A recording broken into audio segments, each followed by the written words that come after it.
Salut, salut, c'est le Labo du Français. Likez, commentez, partagez. Merci. Le tréma. Difficulté 6. Eh oui, 6. Pas de panique. Aujourd'hui, le tréma. Un mot qui s'écrit sans tréma. Le tréma n'est pas un accent.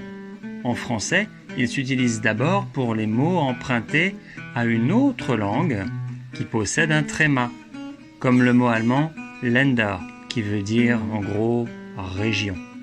Ensuite, et surtout, il s'utilise pour les mots qui ont deux voyelles qui se suivent. Le tréma sur une voyelle indique qu'il faut prononcer la voyelle juste avant.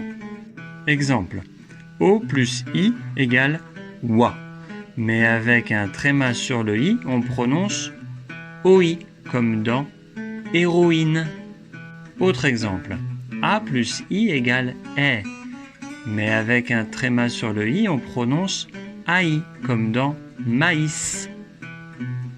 Exemple difficile, le mot ambigu, adjectif masculin.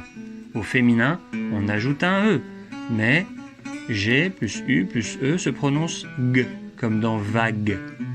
Donc, on met un tréma sur le E pour indiquer qu'il faut prononcer le U, ambigu. C'est un peu difficile. Il y a eu une réforme orthographique qui permet d'écrire le tréma sur la lettre à prononcer. Ambigu, tréma sur le U. On trouve ça plus logique de mettre le tréma sur la lettre à prononcer. Oui, mais. Parfois, en français, on utilise deux lettres pour faire un seul son. On appelle ça un digramme, comme le son E, ch, etc. Il y a même des trigrammes comme O, mais ce n'est pas le sujet.